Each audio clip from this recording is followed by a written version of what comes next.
Mumbai local trains घर का वो बेटा है जो सबसे ज्यादा मेहनत करता है, पूरा घर संभालता है, लेकिन सबसे ज्यादा इग्नोर और अनअप्रिशिएटेड भी होता है। इन लोकल ट्रेन सिस्टम्स के अपग्रेडेशंस के लिए कई सालों से लोग काफी सारे डिमांड कर रहे हैं और हमेशा ऐसे लगते रहता था कि निवाला मुंह तक आ ही रहा है कि कोई ना कोई जो है हाथ पे धक्का मार देता है। लेकिन फाइनली अश्विनी वैष्णव जी ने पार्लियामेंट में ये अनाउंस कर दिया है कि मुंबई लोकल ट्रेन का लंबे समय से अटका पड़ा 238 नई रेक्स का ऑर्डर दिया जाएगा और मिनिस्ट्री ने इसके लिए अप्रूवल भी दे दिया है। और ये बहुत ज्यादा बड़ी खबर है। क्यों, इसके बारे में आज की इस वीडियो में आपको समझाऊंगा, क्योंकि ये मुंबई लोकल ट्रेन के लिए रिवोल्यूशनरी होगा। दोस्तों, पार्लियामेंट में जब सेशन के दौरान अश्विनी वैष्णव जी जवाब दे रहे थे एक सवाल का, तब उन्होंने बोला कि 238 लोकल्स का जो ऑर्डर है उसको अप्रूवल दिया गया है। लेकिन उसके बाद में एक बहुत बड़ी कंफ्यूजन जो डेवलप हुई वो ये थी कि क्या जो ये इनिशियली एयर कंडीशन लोकल्स का कॉन्ट्रैक्ट था, क्या इसे नॉर्मल लोकल्स में कन्वर्ट कर दिया गया है, क्योंकि ये बस अपग्रेडेशन नहीं बल्कि धक्का मारने वाली बात हो जाएगी। लेकिन बाद में ये क्लैरिफिकेशन आया कि ये एयर कंडीशन लोकल ट्रेन होगी। अब इसकी वजह से कुछ सवाल भी आते हैं, जैसे मुंबई का local train network already full capacity पे चलता है, तो ये एडिशनल 238 ट्रेन चलाई कहाँ पे जाएगी। अगला सवाल ये आता है कि ये ट्रेन तो काफी महंगी है, आज भी काफी लोग इसका इस्तेमाल नहीं करते, तो उन लोगों का क्या होगा। इसके बाद में ये सवाल भी आता है कि क्या ये रेक्स वंदे मेट्रो की होगी या नॉर्मल एयर कंडीशन लोकल्स के जैसे। सब सवालों का जवाब एक एक करके समझते हैं।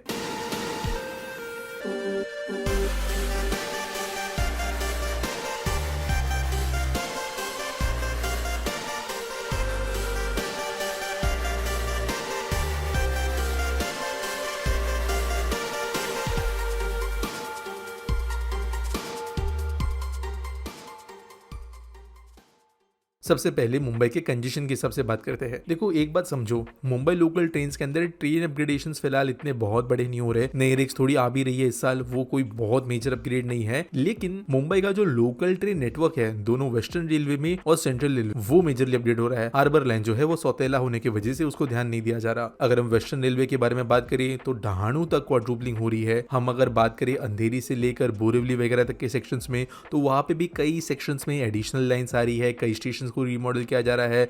मलाड जैसे जगहों पे न्यू स्टेशंस बन रहे हैं, कई जगहों पे कॉन्कोर्सेस बन रहे हैं और कई सारे दूसरे मेजर अपग्रेडेशंस वेस्टर्न लाइन पे है। सेंट्रल में अगर हम बात करें तो कल्याण टू बदलापुर क्वाड्रुपलिंग हो रहा है, कल्याण टू कसारा क्वाड्रुपलिंग हो रहा है, कल्याण के पूरे स्टेशन का रीमॉडलिंग हो रहा है, जहां पर नया टर्मिनल बनाया जा रहा है लॉन्ग डिस्टेंस ट्रेन के लिए, और लोकल ट्रेन को इसके जैसे 7 के 7 प्लेटफॉर्म्स खुद के लिए मिल जाएंगे। सिमिलरली जो हार्बर लाइन है थाने टू नवी मुंबई साइड वाली, वहां पर एरोली से लेके कलवा के बीच में एक एलिवेटेड लाइन भी बन रही है। उसके अलावा करजत से पनवेल के बीच में एक ब्रांड न्यू लाइन बन रही है और करजत में एक टर्मिनस बन रहा है, और पनवेल में भी मेजर अपग्रेडेशंस है। बहुत सारे काम चल रहे हैं मुंबई लोकल ट्रेन नेटवर्क के अंदर, जिसके कारण आने वाले 2 से 3 साल में बहुत ज्यादा एडिशनल ट्रैक्स और स्टेशंस अवेलेबल होंगे पूरे के पूरे नेटवर्क के अंदर, जिसके वजह से जो एग्जिस्टिंग लोकल ट्रेन की फ्लीट है उसकी कमी महसूस भी होना शुरू होगी। जिसकी वजह से ये जो नई 238 ट्रेन आएगी, ये रिप्लेसमेंट से ज्यादा एडिशन होगी। करेंटली जो मुंबई लोकल ट्रेन का पूरा नेटवर्क है, यहाँ पर दिन के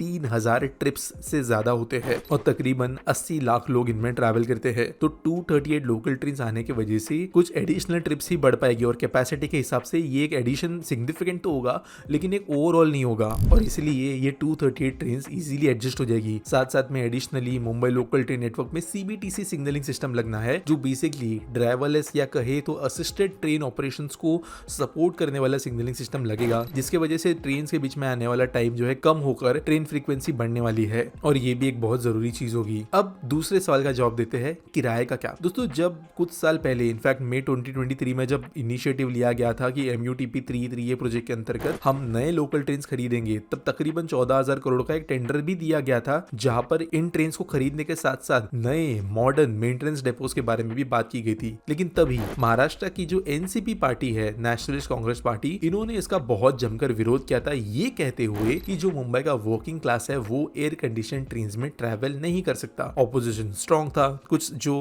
प्रवासी संघ है उन्होंने भी ऑपोजिशन दिया था, जिसकी वजह से ये ट्रेन जो है इसको बैक एंड में जाना पड़ा। At the same time Maharashtra में कुछ दूसरे पॉलिटिकल सिनेरियोज भी बन रहे थे, जिसके कारण इन ट्रेन का प्रोक्योरमेंट पॉलिटिकली एक बड़ा इशू बन गया। हालांकि जब ये इशू क्लियर हुआ है तो एनसीपी ने ये स्टेटमेंट दे दिया है कि हमने पहले ट्रेन का विरोध नहीं किया था, हमने एसी लोकल ट्रेन के किराए का विरोध किया था, और अभी भी रेलवे ने इसके ऊपर कोई क्लैरिफिकेशन दिया नहीं है। देखो, एसी लोकल ट्रेन के किराए की अगर हम बात करिए तो ये एक्सपेंसिव जरूर है और इनमें थोड़े बहुत चेंजेस की जरूरत है, लेकिन ये इसका मतलब बिल्कुल भी नहीं है कि अभी के लोकल ट्रेन के किराए के हिसाब से ही एसी के किराए लिए जाए। एक बात समझना जरूरी है, तकरीबन 3-3.5 डेकेड से मुंबई लोकल ट्रेन का किराया चेंज नहीं हुआ है। आज भी तकरीबन 100 किलोमीटर के आसपास का डिस्टेंस जब आप लोकल ट्रेन में से कवर करते हो तो आपको तकरीबन 20 रुपए का ही किराया देना पड़ता है, जो कि लिटरली बहुत ही ज्यादा सब्सिडाइज्ड रेट है आज के डेट में। इसके अलावा free loading travellers, improper travellers, ये सब चीजें भी रेलवे का लॉस कराते हैं, जिसकी वजह से रेलवे लोकल ट्रेन का अभी का किराया मेंटेन होना चाहिए।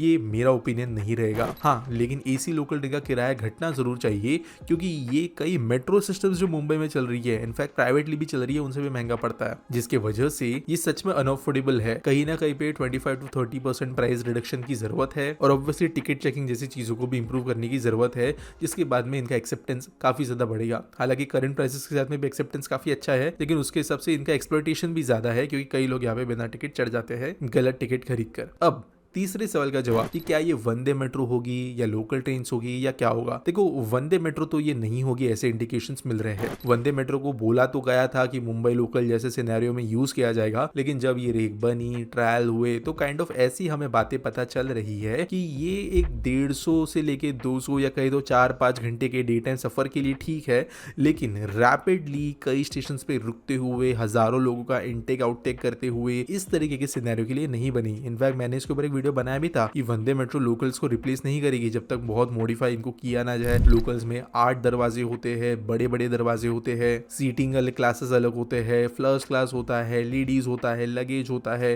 तुरंत रुकती है। वैसे चीजों की वजह से वंदे मेट्रो का कंसेप्ट यहाँ पे लग नहीं पाएगा। तो ये एसी लोकल्स ही होगी, लेकिन इनमें मॉडिफिकेशन होंगे। अब कौन कौन से मॉडिफिकेशन हम एक्सपेक्ट कर सकते हैं वो समझते हैं। करंट लोकल ट्रेन के अंदर जो एयर कंडीशन है वहाँ पे लेडीज क्लास है और नॉर्मल बाकी पूरा क्लास है, ना कोई लगेज है ना कोई ऐसे स्पेशल क्लास दिव्यांग वगैरह छोड़कर। तो हो सकता है कि नए वाले ट्रेन में हमें लगेज वगैरह देखने मिले और कुछ ज्यादा स्टैंडर्डाइज लोकल वाले डब्बे देखने मिले। एट द सेम टाइम अभी जो नई लोकल ट्रेन आई है वो अंडरस्लंग है। जो पुरानी लोकल ट्रेन थी वहां पर कई सारा सेक्शन, इनफैक्ट अगर हम स्टार्ट एंड की बात करें तो तकरीबन ट्रेन का पूरा पहला डिब्बा ही जो है वो इक्विपमेंट्स वगैरह में खर्च हो जाता था, और बीच बीच में भी बड़े बड़े सेक्शंस थे जहां पर बहुत सारा जगह जो है वो इक्विपमेंट खा जाता था। इसके बाद में एक अंडरस्लंग डिजाइन वाली एसी लोकल बनी जहां पर ये सारे इक्विपमेंट को ट्रेन के नीचे लटकाया गया। इसका भी काफी ऑपोजिशन हुआ कि पानी भरता है मुंबई में, सब खराब हो जाएगा, लेकिन अब मॉनसून टेस्टिंग हो गई है एक रेक के साथ, जिसकी वजह से ये डिजाइन भी प्रूवन है और नई रेक्स के अंदर हमें प्रोबेबली अंडरस्लंग बॉडी इक्विपमेंट्स ही नजर आएंगे, और जो एक्चुअल ट्रेन होगी वो प्रोबेबली हमें बहुत सिमिलर नजर आ सकती है अभी के ट्रेन के हिसाब से। और अगर देखा जाए तो अभी के ट्रेन में कोई कमी भी नहीं है किसी भी वर्ल्ड क्लास बेसिक ट्रेन के जैसे, तो ये जरूर है। प्रॉपर सीटिंग है, एयर कंडीशनिंग जरूरत से ज्यादा पावरफुल है, प्रॉपर जो सेफ्टी सिस्टम्स है वो दिए गए हैं, रिलायबिलिटी है, खिड़कियां बड़ी बड़ी है, पूरी तरीके से आप जो है एक कोच से दूसरे कोच के अंदर ट्रैवल कर सकते हो पूरे ट्रेन की लेंथ में, और ये फीचर्स के साथ और मे भी कुछ एडिशनल न्यू फीचर्स के साथ में ये लोकल ट्रेन देखने को मिलेगी। अब बात करते हैं प्रोक्योरमेंट हो की एसी। देखो, प्रोजेक्ट 2 फेज में डिवाइड किया गया है, MUTP3 और MUTP3A। बेसिकली पहले फेज में 3 में 47 लोकल ट्रेन खरीदेंगे 3491 करोड़ से, बाद में 3A के अंदर 191 बची हुई खरीदेंगे 15,802 करोड़ की कीमत से। इसके साथ साथ जो है कुछ जगह जैसे कि भिवपुरी वगैरह बोला गया है वहां पे न्यू मेंटेनेंस यार्ड बनेंगे और प्रोबेबली मेंटेनेंस का कॉन्ट्रैक्ट भी इसी के अंदर होगा, क्योंकि ये मॉडर्न ट्रेन होगी तो मॉडर्न रिक्वायरमेंट्स भी होगी। अब एक्चुअल में ये कब होगा, क्या होगा, उसके बारे में थोड़ा समझते हैं। देखो, जो इनिशियल 30-40 ट्रेन है मेरे हिसाब से वो अगले 3-4 साल में हमें आते हुए नजर आ सकती है, लेकिन जो बची हुई 200 ट्रेन है मुझे नहीं लगता है कि वो अगले 5 से 6 साल में आएगी। धीरे धीरे ये बनेगी। ICF ऑलरेडी अब ईस्टर्न रेलवेज के लिए, बेंगलुरु सबर्बन रेल के लिए भी ऐसी ट्रेन बना रहा है, तो उनको भी कैपेसिटी मीट करने में दिक्कत आती है। At the same time MUTP एक कॉम्प्लिकेटेड प्रोजेक्ट है। देखो, मुंबई के अंदर जो मेन लोकल ट्रेन के प्रोजेक्ट्स होते हैं ना, वो सेंट्रल गवर्नमेंट नहीं संभालती। एक जॉइंट वेंचर है जहां पर 49% जो स्टेक है वो महाराष्ट्र गवर्नमेंट के पास है और बचा हुआ 51% सेंट्रल रेलवेज के पास में है। दोनों आधे आधे पैसे देकर ये सारे काम होते हैं। MRVC के अंदर भी इस तरीके ही काम होते हैं, जिसके वजह से पैसा स्टेट गवर्नमेंट देती है, उसके हिसाब से काम आगे बढ़ेंगे। Currently politically state government favour में है, तो हो सकता है पहले फेज में काम तेजी से हो, लेकिन अगर कोई पॉलिटिकली मेजर चेंज आता है और ऑब्वियसली स्टेट बजट के अंदर बड़े फर्क आते हैं, तो ये प्रोजेक्ट भी थोड़ा हमें डिले होते हुए नजर आ सकता है। उम्मीद करता हूं आपको वीडियो अच्छा लगा होगा, मुझे जरूर बताना कमेंट सेक्शन में। बाकी कोई सजेशन होगा तो वो भी आप बोल सकते हो, और मिलेंगे अगले वीडियो में।